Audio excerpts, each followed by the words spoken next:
Inspiração, ato ou efeito de inspirar alguém a agir. Olá, sejam muito bem-vindos a mais um episódio do DatumCast, nessa série especial Inspiração Datum, onde os nossos convidados nos inspiram à ação.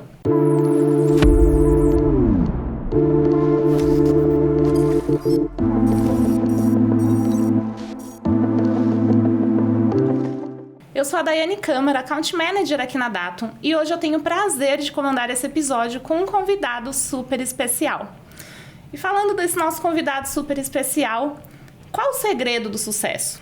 Olha, eu não sei se existe um segredo, mas acho que ele tem a ver com as escolhas que a gente faz e com o que a gente cultiva ao longo da vida. Nosso convidado de hoje sabe muito bem disso. Ele cresceu na periferia de São Paulo, no Jardim Jaqueline, no que ele descreve como um ritmo de interior. Ele ainda carrega a memória do pé de manga que a avó dele tinha no quintal. Nesse contexto, ele aprendeu muito, inclusive a tomar as decisões que o trouxeram até aqui hoje. São 12 anos de carreira na TI, com várias viradas de chave e, claro, muitas conquistas. Onde uma delas foi abrir a própria consultoria. Para ele, chegar lá significa vencer desafios. Bora falar sobre eles? Danilo Rotti, seja muito bem-vindo ao Inspiração. Muito obrigado, Dai. É um prazer, assim, incrível aqui receber esse convite de vocês. Poder dividir um pouquinho aqui da história. História essa que também está encerrada em vários profissionais de TI que a gente verifica aí no mercado. Muito obrigado mesmo, tá? É um prazer.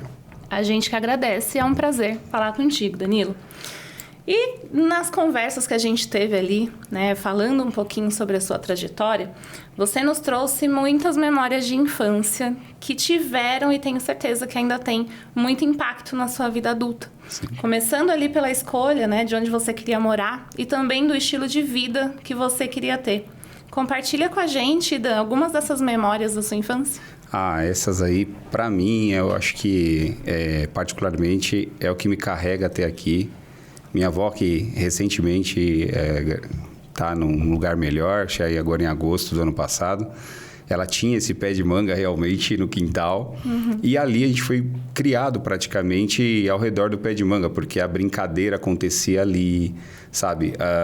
O pique-esconde com o meu irmão, com a minha irmã, a minha própria avó dando bronca na gente porque a gente subia muito alto. Então, assim, essa atmosfera familiar e dentro da grande São Paulo, né? Porque ali fica na região próxima ao Butantã, né? Mas ela cultivou, né, um espaço que é muito característico do interior.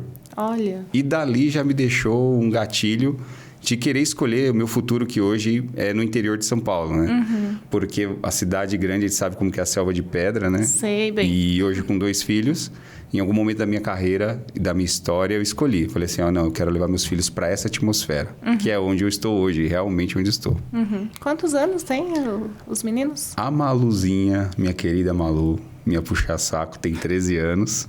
O Davizinho, nossa, uma bênção, tem 11 anos. Menina sempre puxa saco do pai, né? Eu adoro ela. Eu adoro os dois, eu amo os dois, mas assim, a Malu, o pai tende a tratar como uma princesinha, né? Então, é o xodózinho. E faz quanto tempo que você decidiu mudar ali pro interior? Faz 4 anos. 4 anos. 4 anos que estou lá, muito feliz. Nem lembra mais que existe vida em São Paulo? Não, meus pais sabem, todo mundo sabe. Eu falo assim, olha, eu venho aqui em São Paulo, ou por conta de trabalho, negócio e tal, mas principalmente por conta deles. Porque voltar para São Paulo, aí puxando pro lado mais religioso, né? Se Deus permitir e disser assim, filho, você vai. Porque eu não... Só assim? Não, só.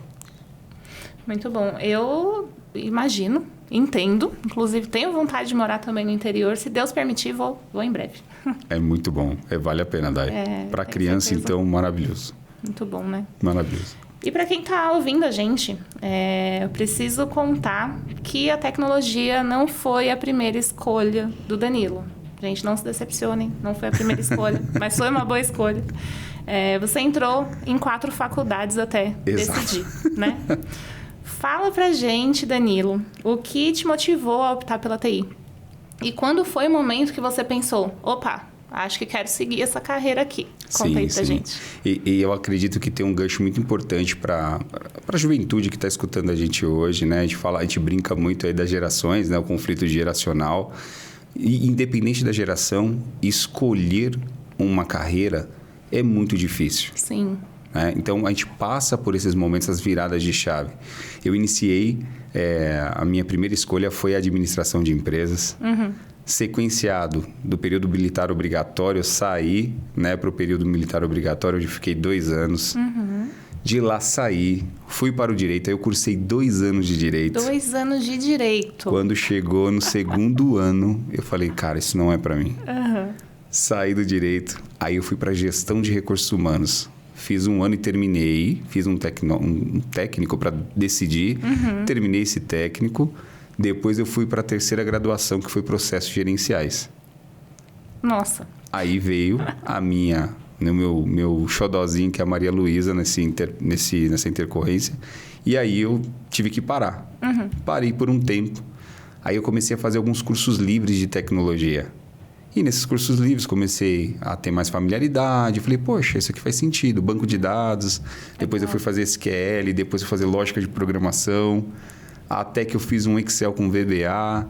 Aí fui conhecendo e voltei para a faculdade de processos. Tinha trancado por um tempo, voltei. Peraí, tá fazendo sentido aqui. Exato. Quando eu voltei para processos gerenciais, aí é onde eu digo, né, que no caminho, na trajetória que nós trilhamos, nunca somos nós sozinhos, né? No aspecto da fé, sempre tem um cara lá em cima que nos ajuda. Sim. E coloca anjos no nosso caminho. Então, ele colocou uma pessoa muito especial na minha vida que falou, cara, acho que você leva jeito para a tecnologia. Eu estou construindo um time e eu gostaria de convidá-lo a participar. Você conhece tecnologia? Ah, cara, eu fiz alguns cursos, tirei alguns certificados, mas nunca trabalhei com tecnologia. Eu não sei, cara, como é que é atuar numa área de tecnologia. Hoje eu trabalho com a área administrativa, licitação, compras, suprimentos. E, cara, só comprava e só contratava, mas atuar dia a dia, não. Ele falou, fica tranquilo, cara. Você tem o perfil que eu preciso. Techniquez, a gente enxerta. Hard skill a gente treina, comportamento, né? Não. E você tem um comportamento que eu preciso. E foi a partir daí. Então, assim, até eu chegar à carreira, então eu já estaria ali com 26 anos de idade. Talvez para alguns é considerado tarde, eu acho que é um ponto de vista isso. Para outros, não. Pode ser um princípio de uma carreira magnífica. Com certeza. E foi ali, né? Então, essa pessoa me abriu uma porta. E essa porta que ele me abriu me trouxe inúmeras oportunidades. Viagem internacional, cara, projetos que eu nunca imaginei, mesas que eu já sentei. Então, eu falo assim, o cara que era da periferia, lá debaixo do pé de manga, vem trilhar uma carreira extremamente complexa, que é tecnologia, negócio. Hoje falar de métrica, hoje falar de eficiência operacional, hoje participar de mesas muito grandes. Até um podcast, de repente. Né? Então, para mim é um motivo de muito orgulho. São as pequenas conquistas, né? E o que você falou no começo, né? Sucesso. Né? O que é sucesso, né? Depende. Steve Jobs, ele teve sucesso na medida... Tem sucesso, o sucesso, né, que é eterno, eterniza, né? O próprio Elon Musk tem o sucesso dele. Eu tenho o meu tipo de sucesso. O meu vizinho, você tem os seus sucessos, que é uma somatória. Sim. Né? Então, eu acho... Assim, eu cheguei até aqui me considerando um cara que tem sucesso até onde eu me propus. Com certeza. Sabe? Então, assim, isso para mim me deixa muito feliz, cara. E escolhas são muito difíceis. Então, para a juventude que está aí assistindo a gente, não é coisa da sua cabeça a dificuldade em escolher. É muito complicado escolher uma carreira. Mas se eu pudesse deixar uma mensagem nessa etapa aqui... Claro. Sempre siga a sua intuição, aquilo que te apetece, porque... é aquilo que realmente vai fazer sentido para você se desenvolver e vai ser sempre alavanca para você buscar mais coisas. É o que motiva, né? Acho que é o que dá o gás, porque o nosso trabalho é o que a gente faz para o resto da vida, ou quase toda, né? Depende, se for depender do plano de aposentadoria aqui do Brasil, vai ficar muito tempo trabalhando. E a gente precisa passar esse tempo com algo que nos faz bem, né? Exato. Que complementa a nossa vida, porque a gente passa mais tempo no trabalho do que até mesmo com a nossa família. Então, acho que a dica que você deu, o conselho, vai ser muito, muito válido aí para muita gente que nos escuta aqui. A gente tem muitos ouvintes em começo de carreira, tá nessa fase ainda de decisão, às vezes de transição. Então, acho que é muito importante. E escolher a carreira com 17, 18 anos é complicado, né? Tem que pensar com carinho mesmo. Igualmente complicado. A etapa do exército, por exemplo, que eu vivi, imagina, eu tinha 18 anos. 18 anos, eu tinha treinamento militar, eu tinha orientações cívico-militares. Ou seja, pensa que com 18 anos, você ainda está num processo de formação da sua maturidade. Sim. Né? Isso não tem nada a ver com níveis de responsabilidade. Mas a sua psique está sendo formada ainda, você está entendendo o universo social. Então, é muito complicado. E lidar com isso é plenamente natural. E buscar sempre feiras de carreira, os tios mais velhos, alguém da família que já está bem encarreirado, para buscar aquele conselho super natural. Até consultoria, né? Existem muitas hoje consultorias especializadas nisso. Eu acho que vale a dica também para os pais para irem para esse lado, para que não seja só, às vezes, uma imposição ou então um sonho. Eu sonho... Eu tenho um sonho também para o meu filho, mas claro que ele vai seguir se ele se sentir bem. Eu acho que é uma dica também para os pais para irem por esse lado, até para um lado mais profissional, né? Para ajudar ali o adolescente a tomar essa decisão. Exato. Mas como eu disse até na sua introdução, você acredita que chegar lá significa vencer desafios. Exato. Eu acho que faz muito sentido. Pensando, então, dando uma retrospecção da sua carreira, quais foram os principais desafios que você acredita que você enfrentou aí no caminho? O primeiro desafio foi acreditar que eu poderia chegar, que eu poderia ascender, de repente, uma cadeira de liderança, que eu poderia ser plenamente proprietário de um conhecimento e poder empregar isso para a sociedade, devolver isso para a sociedade. Ainda mais no contexto onde eu nasci, numa periferia. Então, a periferia é um lugar lindo de se viver e lindo de se aprender. Porque ali você aprende a viver. É uma brincadeira, tá? Aprende a como não tomar uma escolha para não morrer. Tá, mas assim, é pesado e um tom de brincadeira, mas é real. Porque, assim, existem inúmeras ofertas, né? Pode ser na periferia, num bairro de classe média ou num bairro de classe alta. Mas transpor que você pode, sim, chegar numa cadeira de faculdade, que você pode, sim, se formar, que você pode, sim, ser promovido e chegar numa cadeira executiva, é a primeira barreira. Porque você é ensinado a todo tempo que, socialmente, você não é favorecido. Muitas vezes não consegue nem se imaginar nesse lugar, né? Exatamente. E a gente, em alguns momentos, existem duas frentes, né? A frente que acredita e a frente que se vitimiza, isso vai ter em todo o tempo. Mas esse foi o primeiro desafio. O segundo desafio foi entender que eu precisava tomar uma decisão e que acreditar que, cara, eu não... É você deixar de acreditar, cara, eu não sei o que eu quero. Na verdade, você não sabe não é que você não sabe o que você quer, é que você não tem referências. Você olha para o lado, você não vê uma referência. Aí você olha para quem? Para sua família, para seu pai, para sua mãe. Minha mãe, do lar, o meu pai, comerciante desde então, criou hoje gestor de TI, outro que é um engenheiro civil e a minha irmã, que é farmacêutica. Olha. Dentro da periferia. Então, sim, a mensagem que eu também trago nessa etapa da pergunta é: cara, você pode, não deixa ninguém dizer para você que você não pode. Existem inúmeros cursos gratuitos, existem inúmeros incentivos que você pode ir lá buscar, sim, e você conseguir ascender, sim, carreiras magníficas. Então, esse é um desafio isso, porque quem mora da periferia sabe o que é isso.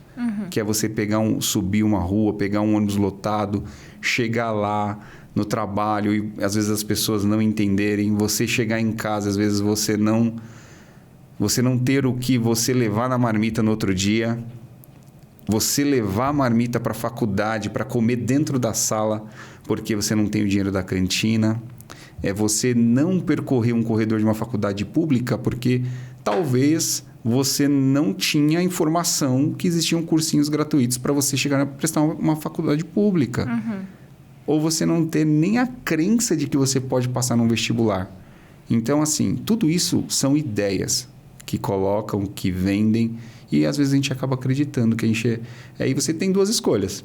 Ficar no vitimismo ou enfrentar. Acreditar naquelas ideias limitantes, ou então pensar acreditar, né, que pode ter e tem um futuro melhor, só que com luta, né? Com luta. Com batalha. Com batalha. E é sempre com batalha. Então, acho que o maior desafio, respondendo a pergunta, é esse primeiro degrau. Porque quando você vence ele, boa parte das dificuldades que você tem na frente deixam de ser desafios. Se você virar essa chave, tudo que vem adiante disso não é mais um desafio para você. Tudo que vier na sua mão, você vai falar assim, cara, eu vou fazer virar. Oportunidade. É oportunidade, não é desafio, Sai de mas... desafio e vira oportunidade. E vira oportunidade, exatamente. Virar uma chavinha. Virar a chavinha, só virar a chavinha. Muito bom, muito bom.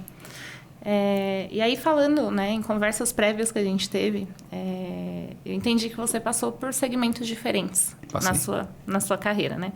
Mas sempre olhando muito para processos, inclusive estávamos conversando agora há pouco sobre isso, e buscando eficiência operacional. Exato. Esse é um assunto que os nossos convidados costumam gostar bastante de falar a respeito, e os nossos ouvintes gostam bastante de ouvir. Então, fala pra gente, Danilo, o que pra você é, de fato, a eficiência operacional? Eficiência operacional, para mim, é encontrar o número escondido que entrega valor. É uma definição que eu carrego comigo. Atualmente, consegui chegar até a gradação de Green Belt. Então, dentro das ferramentas que a gente tem ali dentro do Green Belt, cara, você consegue mapear, aplicar um DMAIC, e encontrar pontos de ineficiência que vão entregar o valor verdadeiro que o negócio espera. E a eficiência é isso. Quando você identifica o comportamento não natural, ou seja, aquele desvio padrão, é ali que é o hiato que o negócio precisa tratar para ele ter realmente o resultado. E não é linear, não é receita de bolo. Precisa ter, sim, uma modelagem de cultura, a cultura também acreditar nos processos. É o famoso top-down. Esse top-down vir de uma maneira incentivada para que, de maneira integrada, as pessoas entendam a importância da medição. Então, é um conjunto. Eficiência operacional é um conjunto...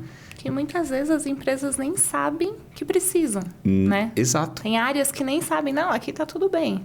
Opa, mas não é bem por aí. Você sabe que tem uma disciplina na Academia Belt que, dentro de um processo fabril, como eles chamam, né? Vá até o Gemba, desça ao chão de fábrica.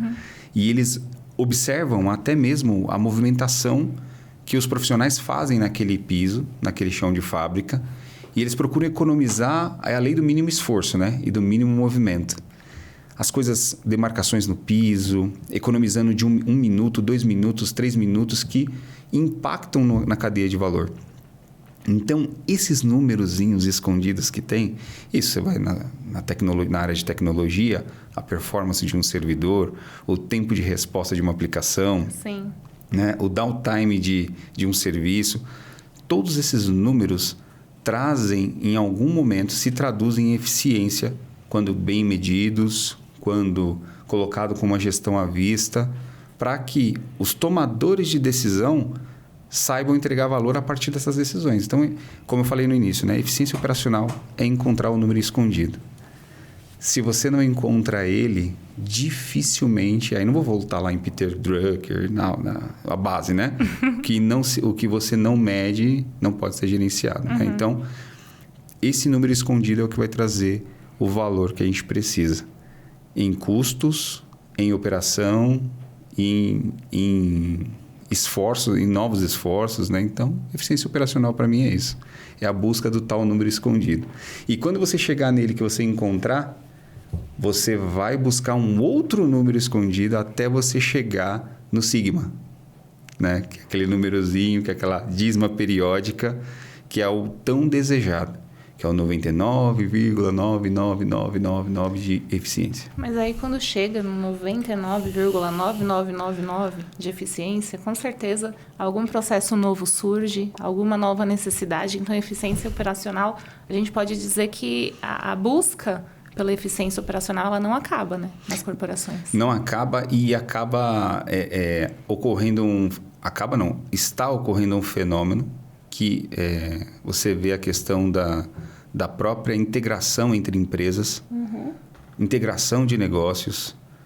Eu estava no Uber agora, o Uber me ofereceu uma corrida e me ofereceu uma balinha e me ofereceu uma água. Ou seja, você tem um comércio sobre 4 rodas ali e também um transporte. E você também tem um aplicativo do cara que ele já faz corridas, inclusive viagens translados para o interior. Ele já oferta um pacote de deslocamento. Ou seja, é onde você consegue oportunizar cada vez mais business e entrada de recurso financeiro para a empresa. Afinal de contas, nunca vai ser uma ONG, né? Com certeza não. Nunca será. É lucrativo, é fins lucrativos. São sim. fins lucrativos. Então, o número em si fomenta novos negócios, né? Ou oportuniza novos negócios. Ou te diferencia de concorrentes. O número. A diferenciação, acho que é um dos principais pontos, né? Esses dias também eu peguei um Uber que ele vendia perfume. Tava assim no banco. Aí eu perguntei, né, se vendia bastante. Ele falou, moça, você não sabe quantas pessoas eu pego aqui indo pra balada? E aí às vezes esqueceram, e aí eles só lembram que esqueceram o perfume quando vê o perfume na frente. Vendo pra caramba. Eu falei, olha, que legal, né? Quando vê. E aí, vamos voltar lá no começo. Sucesso, né? Que a palavra inicial do programa aqui foi sucesso. O cara da banca de perfume, ele tem um pequeno sucesso, que para ele pode ser um grande sucesso, a partir de uma amostragem. Imagina se ele deixasse em caixas. Até tem um vídeo no YouTube, que é um Reels, que eles pegam, acho que é uma sacola acho que é uma sacola de papel, aquele papel... Papel pardo. E dentro dele tem um produto, não vou falar o nome da marca aqui, mas um produto de grife, né, do ramo gastronômico, dentro da sacola. Estava toda amassada. Quando a pessoa abre e vê aquela comida bem posta e tudo mais, tal, dentro daquela embalagem, é o mesmo conceito do colega aqui de perfume, venda de perfume. A pessoa se impressiona, mas num primeiro momento ela julga. Não teve uma boa experiência. Não teve uma boa experiência. Ou seja, independente de onde você esteja comercializando um produto, a estratégia que você adotou para você dar visibilidade dele, ou como você envelopou, é o que vai fazer você atingir cada vez mais eficiência e efetividade na venda. Ele soube se adaptar. Então, esse Reels demonstra muito isso. Então, as pessoas só de verem já têm uma experiência de impacto. Está fácil, está à mão, está aqui do lado e ele vai me falar o preço rápido, vai fechar negócio. Então, mais um ponto de eficiência. É rápido, é fácil, né? É atingível. Né? E esse motorista procurando ali a oportunidade, né? De aumentar ali os lucros. Não, já aumentou, tá? Saindo daqui, eu vou daqui para a cidade do interior, já fechei um pacotinho com ele, vai me deixar na porta de casa. Gostou tanto do atendimento, falou, olha... Não, vamos fechar, cara, porque senão do contrário, eu iria para uma rodoviária, iria pegar, ou iria para um aeroporto, pegar um avião, Viracopos, chegar em Viracopos e ir para casa. Mas, cara, o cara atendeu tão bem, falei, cara, vamos fechar um pacote? Já fechei o pacote com o cara, então, enfim... Seu olho brilha falando tanto de experiência quanto de eficiência operacional. Sim. E aí eu quero aproveitar esse brilho aí no olho para falar sobre experiência do usuário, né? Que você comentou com a gente, que sempre esteve ali no seu dia a dia. Que, inclusive, você sempre considerou a experiência do usuário como um ponto de atenção, né? Nas suas operações e tudo mais. Você me diria que dá para entregar um bom produto ou serviço sem olhar para isso? Não tem como. Se você não sentar na cadeira do cliente, como você gostaria de ser atendido? Hoje a gente fala muito de foco no cliente, né? Alguns movimentos já falam do foco do cliente. Exato. É calçar o sapato do cliente.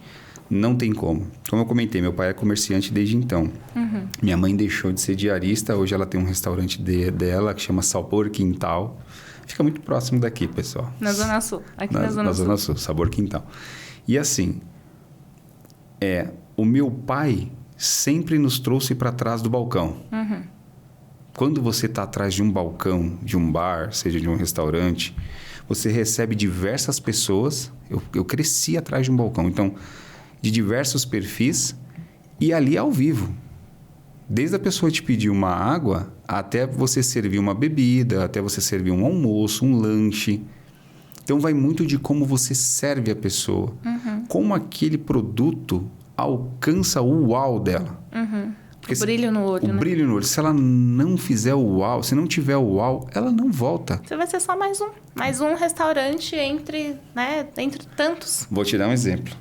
Nós vamos numa espetaria em um determinado local aqui de São Paulo, que, cara, é o melhor espeto que eu já comi na minha vida. É maravilhoso. Maravilhoso. Só que tem um ponto. Se você sentar lá e pedir um espetinho para viagem, eles te acrescentam R$1 na embalagem, beleza? R$1 na embalagem. Poxa, que é um absurdo. Eu estou comendo aqui, eu quero levar para viagem, beleza. Né? Não teria problema nenhum. Nós questionamos, né? Nesse momento. No questionamento, eles mantiveram a posição deles. Só que, quando você está na mesa deles, lá dentro do estabelecimento, o atendimento dos caras é tão top e o produto é tão bom que fica tão pequenininha essa exigência deles que você deixa. E a gente fala sempre toda vez, a minha esposa fala assim, ó, não vamos voltar aqui. A gente sempre volta. Por quê? Eu sei como é isso. Também acontece comigo. A experiência é maravilhosa. Sim. A comida é muito boa, então não tem como você negar. Então não tem como descolar a experiência, porque a experiência marca, a experiência grava, ela transforma você por um instante ali e sempre vai te transportar. Se você sentir o cheiro, se você sentir um perfume, se você sentir um conforto, você fala, nossa, isso parece com aquilo que eu já experienciei. Sim. Então, isso, ele marca você. Então, aonde você for, o seu intelecto está marcado com essa lembrança. E nós brasileiros, eu assisti um Reels também esses dias, de um francês falando sobre como nós brasileiros enxergamos a comida. Sim. Vivenciamos as experiências gastronômicas, né? E aí foi muito legal ver como ele falou, na França a gente come uma comida e fala, nossa, estou satisfeito, que bom, estou muito satisfeita, essa comida me satisfez. Aqui não, aqui vocês juntam família e todos os bons momentos eles são lembrados através da comida. E faz muito sentido. O churrasco. A macarronada. Tem uma geração aqui que comia macarrão com frango e assistia Ayrton Senna na televisão no domingo, na casa da avó. Não é a minha. Isso tá antes aí. Tô brincando. Olha, eu vou falar que também não é a minha, não. Mas eu lembro de alguém me falando... Alguém um dia te falou, né? Falou. Que tinha um macarrão com frango e o Ayrton Senna no final, né? No domingão, na casa da avó. Então, assim, isso é tão verdade quanto, né? E você... Olha, experiência. Sim. É o macarrão com frango na casa da avó assistindo Ayrton Senna. E a alegria que a gente sentia de brincar e viver aquele momento. Lembra do tio brigando com a McLaren, enfim, né? Então você lembra de tudo. Com certeza. Eu acho que dá pra gente dizer também que recentemente você passou por mais uma transição de carreira. Passei. Né? Que foi deixar a CPFL. Foi. Sua antiga companhia, para atuar como consultor, Sim. abrindo a sua própria consultoria. Exatamente. Como tem sido para você essa mudança? Já temos um upgrade nisso, eu posso abrir aqui, e bem legal. De primeira mão. De primeira mão. Saí da CPFL Energia, onde atuei muito feliz lá, uma maravilhosa empresa. Tive inúmeros projetos que eu pude acompanhar, pude colaborar e carrego, né? Meu LinkedIn está aí depois, se vocês quiserem divulgar, fica à vontade. Mas fui muito feliz na CPFL. Surgiu uma oportunidade, né, de abrir uma consultoria. Eu sempre tive esse sonho de abrir uma consultoria. Então, eu abri uma consultoria para fazer trabalhos muito mais como eu posso dizer, spot, né? Então, assim, poxa, alguém precisa de alguma dica, precisaria de tecnologia, de processo, montar, de repente, um processo de tecnologia, um processo de mudança, um processo de crise, enfim, né? N processos. Então, muito individualmente, montei essa consultoria, tem até um site e tal, e comecei a estruturar esse sonho, né? No decorrer disso, recebi um convite para trabalhar hoje no Grupo Ipiranga, né? Para atuar como coordenador de eficiência operacional em integração de sistemas. Olha só. Né? E tem tudo a ver com o que eu sempre fiz. Né? Então, agora, né, já embarcado ali, paralelizei, né? Dei uma despriorizada aqui na consultoria para me dedicar a esse projeto engajado aí com o Ipiranga.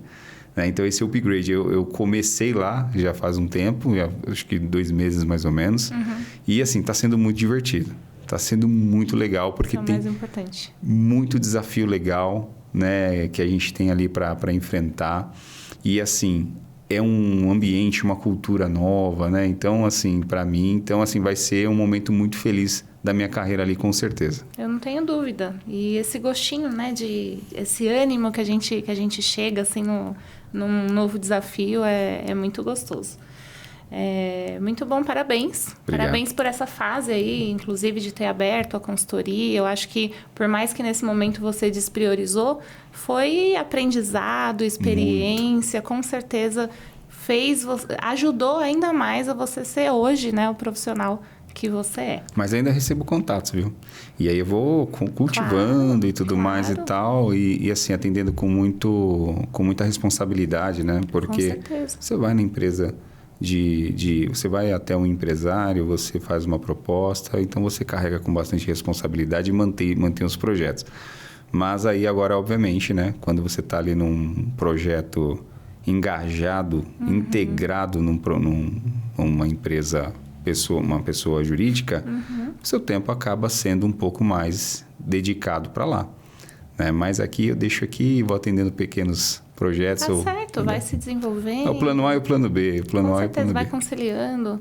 A gente que é brasileiro, que é paulista, a gente gosta de trabalhar, né? Gosto. Nossa Senhora, como gosto de trabalhar. Gosto, preciso e não tem como ser diferente, né, Dai? É isso. E a gente também estava conversando e falando sobre um ponto que eu considero ser muito importante. Você também trouxe isso como um ponto importante, que é conciliar ali a vida pessoal com o trabalho para te ajudar também a performar melhor, né? Sim. Então, essa conciliação ali, você dá a importância nas 2 vidas ali, que no final das contas se torna uma, né? Exato. Faz muita diferença. Então, a gente entende ali que é preciso encontrar esse equilíbrio. Você nos disse que é muito família. Inclusive, aqui citou sua esposa, Sim. seus filhos, são suas paixões, né? Casado, pai de 2 filhos. Conta pra gente como que você conseguiu encontrar esse equilíbrio, Danilo, entre a vida profissional e a pessoal. Ainda na busca desse equilíbrio, porque é muito difícil.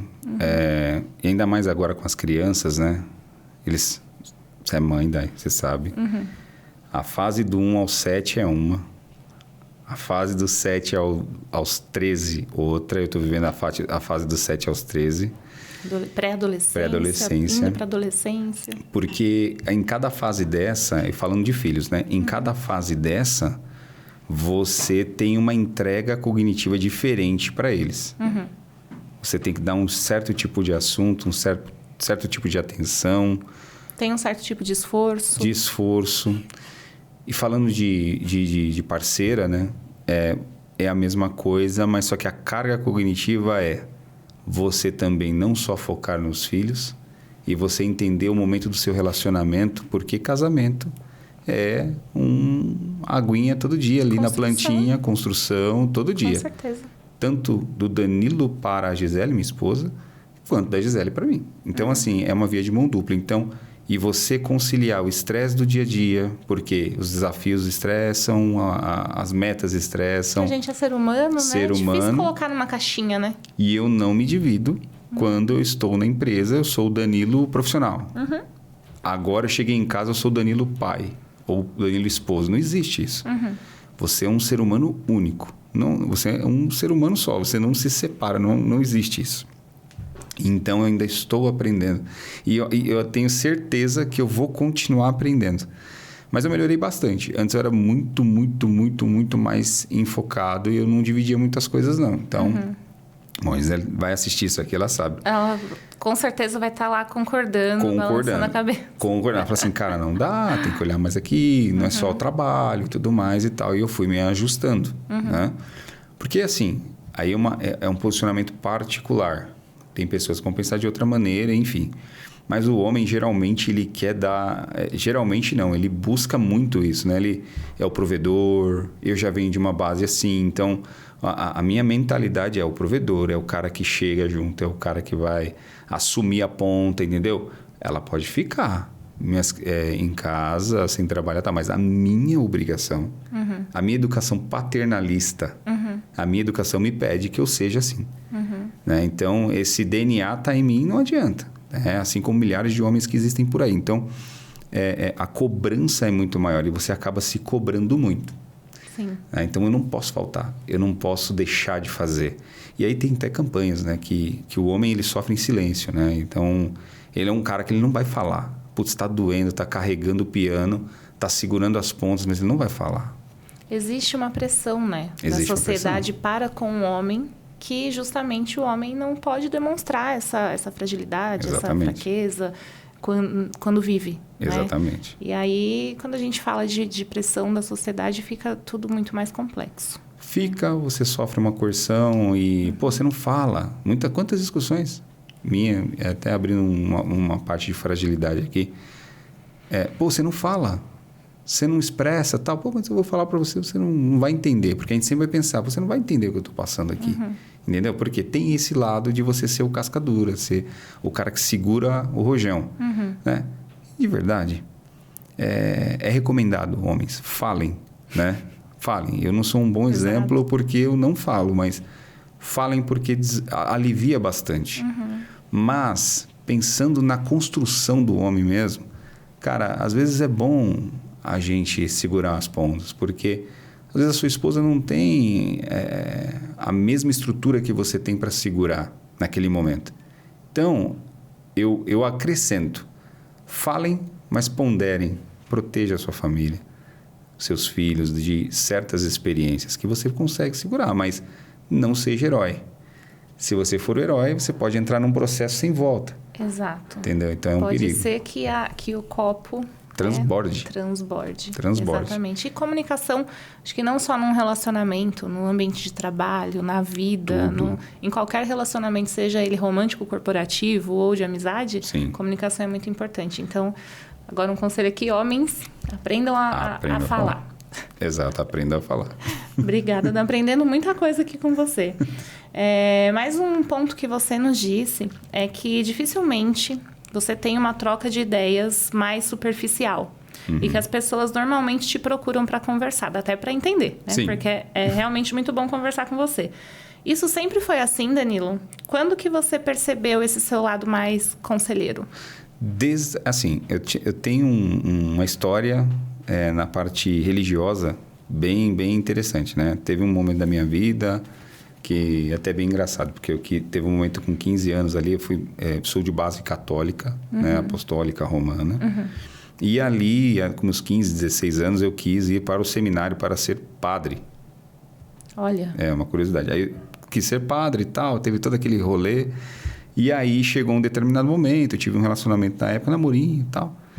E aí eu saí desse caminho. Então, na igreja, você naturalmente escuta muito, participa de muitas rodas de discussão, reflexão, oração e tudo mais e tal. Então, eu acabei adquirindo eu posso chamar de soft skill, talvez. Sim. De bom conselho, de conversar, de dar uma orientação, né? Aí, com uns 25 anos de idade, conheci minha esposa. Aí, ali, eu conheço o mundo protestante. Então, a igreja evangélica. E me converto, inclusive, para a igreja evangélica. E ali também. Então, assim, o mundo de igreja eclesial ou de qualquer religião que seja, tá?